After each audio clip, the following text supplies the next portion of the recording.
is very punishing to heroes that want to look for a setup like a Terizla, like a Ruby.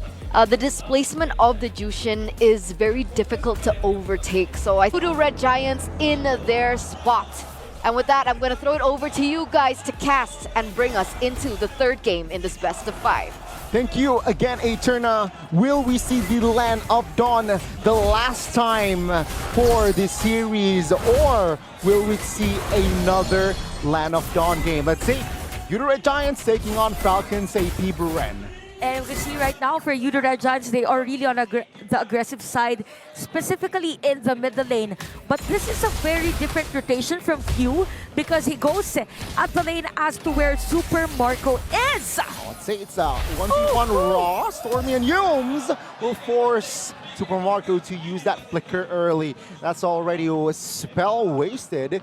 And also for Cram on the bottom side actually spent his flicker as well. KyleTzy though, he smells it, he gets it. First blood towards KyleTzy. What a rotation there by Falcons AP Bren. Almost a kill at the top lane, but there's a cross-map play, I think, for Yoodo Red Giants. But Ogwen is still alive. So Sekais is now at level 4. Same goes with KyleTzy for this game. So expect more of the rotations in the golden because that is what's happening for both of our teams. And this is going to be a pretty intense fight, I guess, because a lot of trades, even bottom lane here.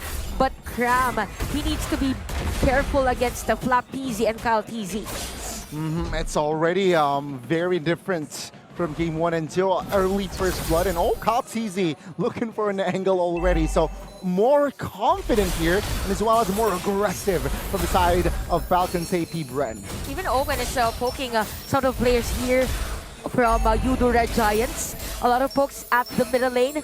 So they are positioning themselves in a way that they could get a kill, but we have KyleTzy as well for Falcons AP Bren. Yeah, I mean, Shadow Kill will secure that, but Sekais will secure that kill as well. Both kills here towards both respective junglers. But for Owen, he used his flicker already. So this is going to be a long turtle fight again for both of our teams. And they want to have those pulse force be at level 4, specifically for Stormy, who is still at level 3. Again, because of the aggression that Falcons AP Bren has been doing against them, the rotation isn't that continuous for YRG. And yep, we have Yumes here already for the vision, but for Falcons AP Bren, there is Few and FlapTzy. Let's see here the setup. Jungler levels, yeah. KyleTzy level 6, for Skies level 6, so they are at same level now. Falcons AP Bren, they might look for an opening with Ogwen. Looking to hold on towards that flicker just yet though. Well, let's see here, Skies finds it. Penalty zone towards the backside though, it's connects on towards still. But it seems like Yoodo Red Giants, they're ready to fight as well. Ogwen displays towards the backside, knocks up, Ogwen falls. That is a very nice Lantern Flare usage there from Stormy. And it's more of the continuity in terms of setting up a play for Yoodo Red Giants that made them win that turtle team fight against Falcons AP Bren. So a little bit of delay on the reaction from Falcons AP Bren, hence YRG secured that one. But yep, FlapTzy, you have 3 players at the bottom lane. FlapTzy was not sure here, no flicker. So it seems like with the airborne, FlapTzy will not able to survive. And Sekais finds the extra 200 gold. Grama though will be the trade. So both XP laners will fall in the bottom side of the map. But still better trade from Yoodo Red Giants because you have 2 players with assists because of that kill against FlapTzy. But it was a nice reaction from Few at the time. And right now, I think the problem for Falcons AP Bren is, again, the Lantern Flare from Stormy. It's as if they are not really timing it that much before counter-engage against YRG. But yeah, Yoodo Red Giants, they just need to continue what they're doing. Probably get those jungles or neutrals against KyleTzy as early as now. Well, Yoodo Red Giants here looking for an opening, perhaps in the mid. Final Slash Few now use the flicker. Oh, good onwards, on towards Ogwen, and the damage will come through towards Few. Ogwen and Few falls in the mid. Shadow Kill, a desperate one, but KyleTzy will be able to get out with that quad Shadow. Now FlapTzy with the penalty zone will deal damage towards Stormy and you. Super Mario a little bit late, but Yoodo Red Giants, they were able to get out and disengage. Okay, so for Super Marco, I thought he's gonna dive under the turret with the 2 players players already low on life from Yoodo Red Giants, but it's more of the discipline for him. Again, for your Yoodo Red Giants, nice usage of skills. They were very sustainable at the middle lane. That's why Falcon Safety Brand, they need to speed things up in taking objectives. Hence, they are at position. Stormy, a little bit late there, a little bit late for the backup. But the turtle now will fall to the hands of Falcon Safety Bren. Yep, Falcon Safety Bren, they have found compensation, but man, Sakai's will not stand idly by. They will take the first structure in the game. That is a very nice cross-map play from Yoodo Red Giants. I mean, keep up on those setup plays from Falcon Safety Brand. They're not giving them the chance to win on team fight. And if ever there's gonna be a play from Falcon's AP Brand, there's a counter on other lanes.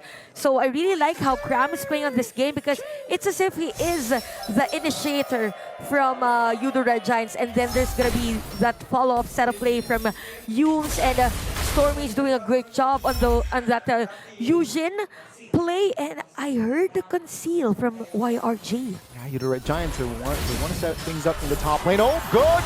His flamer there on towards Flapsy, and he will be forced to use the flicker. The damage will follow Innocent with the Shaman Force, dealing a lot of damage, immobilizing Oakwood as well. And Graham secures it. Shadow kill towards the backside, will not be able to find anyone. Good onwards, on towards Kaltizi in the backside, though Graham will deal a lot of damage and also takes a lot of damage. Kaltizi will fall in the hands of the jungler as well. At the end, it's a 3-for-1 in favor of the Giants. What a nice play from Yoodo Red Giants. Even a buy time, by the way, from Cram, but middle lane.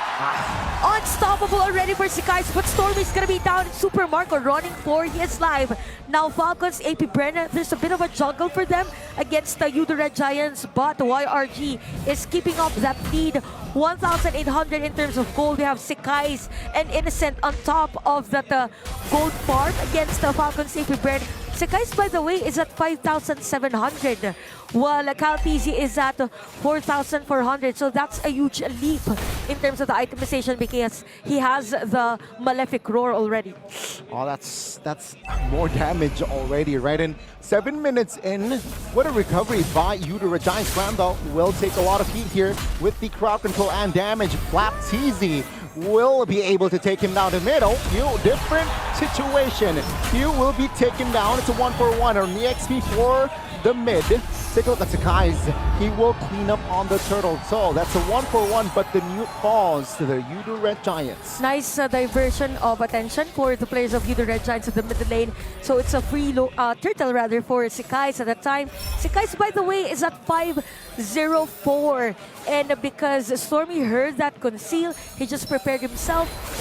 If there is gonna be that threat from Falcons AP Brand, and Supermarket is just taking his time to farm for this game. The only item that he has, or core item that he has, is the Wind Talker. Setup play, more pokes. Yeah, they are not sure here. They do not want to overcommit just yet. Humes poking around, as well as Stormy and Falcon Safety Bren, while Super Marco, he has 2 items already. Windtalker and Endless Battle, not Power Spike yet.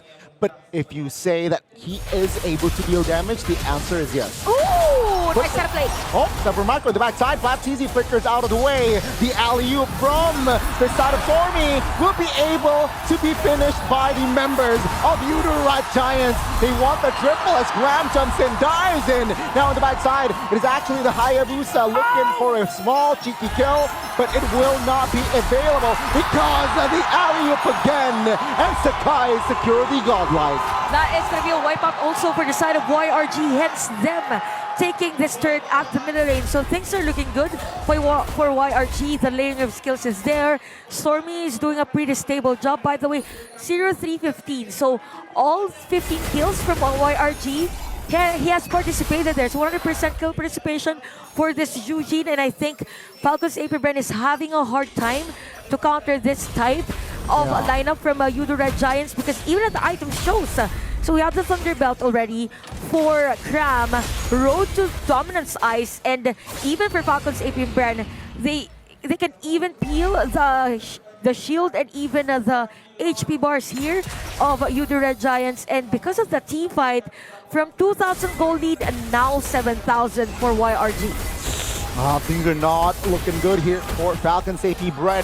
Yoodo Red Giants, can they keep up here to stay in the series? The Lord Yeah, the first one will be taken for the side of Yoodo Red Giants. Also, it's kind of hard for Falcon Safety Brand to counter-engage because Yooms is always one step ahead against Falcon's AP Brand. Even Yu is having a hard time to place that Eternal Guard, right? So we have the Lord now for Yoodo Red Giants in the middle lane. Oh, good! Pull there, and even the damage comes through for TZ to be taken down. And now this is the first Lord, but Falcon's AP Brand, they're a man down. Will they be able to defend their inhibitors? After that, we have the Holy Crystal ready for Innocent. So 70 seconds before Kyle TZ is alive. But it's just the first turn of the game. Falcon's AP Brand struggling to defend. Final flash on towards you. TZ holding on. Now he will look and run, trying to survive from Innocent as he claims the unstoppable. Here, Yoodo Red Giants still stands with 5. And with that, they will be satisfied in taking the mid-base turret. Definitely, there's a huge lead in terms of the items and even the levels here from our players. Sekai's is at level 15, while Kyle TZ is at level 13. So we are still at 11 minutes of the game, very far from that equilibrium moment. So for Falcon Saber Brand, it's kind of hard for them to defend since Yoodo Red Giants is more on the aggressive side. Yeah. But they have the kit as long as there is a nice I'm offended play from Ogwen and then finish it with a penalty zone. YRG, they're just jumping against FCAP. Yeah, this is very different from game 1 and 2 because Yoodo Red Giants, they now are dictating the game. FCAPs, they are playing us Yoodo Red Giants' game. It's very different from game 1 and 2. And take a look at the tempo control from Yoodo Red Giants as well, right? You know what? There's no objective on the board. Let's slow it down. And even at the items here for Stormer, there's no slowing down. Even bought that Brute Force breastplate and then the glowing wand. So they just want continuous damage against the FCAP. And we don't have... Okay, we have Dominance Eyes for Ogwen. But at the same time, it's really hard for Ogwen to be up front because even Innocent is almost close to that full item. Yeah. So probably Road to Blood Wings after this Holy Crystal and even the Feather of Heaven. And with that, it's very nasty, right? With the Blood Wings, extra shieldings, it will be trickier to take Innocent down. And yeah, I mean, if we're talking about Ogwen, it's very hard for this Ruby to even stay in the front lines. Why? Because there is Stormy. That Zushin is just so annoying that can displace you and put you in a position that you don't want to be in. Yeah, that's true. And you can see right now the Lord has spawned for this game. Now, Yoodo Red Giants, they have the upper hand for the positioning. It's really hard for Ogwen to be up front. Even Flappies is having a hard time. Sometimes he uses the penalty zone and the flicker is used to back away against the players of Yoodo Red Giants, not the other way around. So there's going to be an error from Yoodo Red Giants. Probably it's going to be having Stormy up front and take all the damage from Falcon's AP Brand. See, well, Falcon's AP Brand be able to contest. Kyle TZ level 14. Of course, Sekai's level 15. Oh, I'm offended. Flicker, though, will connect on towards one. Sakai secures the Lord, but Cram will be the trade. Will they want more as Flap sees he caught? Flicker's out, but the damage will come through, and Flap will fall. It's a 1-for-1, and Lord falls to the Giants. This is going to be difficult here for Falcon CP Brand. Since the Lord has already spawned in the middle lane, there's no added layer of sustain for Falcon's AP Brand. Although they have Ogwen, but it's kind of hard because they're still waiting for that Eternal Guard from a few, but depending if Kaltizi will get a kill. To extend the series, will this be it? Now let's see, Ogwen receiving a lot of damage. Super Marco, Kaltizi in the backside will be able to escape, but Stormy falls in the process. Sekai's trades and the base will fall. Ladies and gentlemen, we have a game 4. That is a very nice execution there by the Yoodo Red Giants.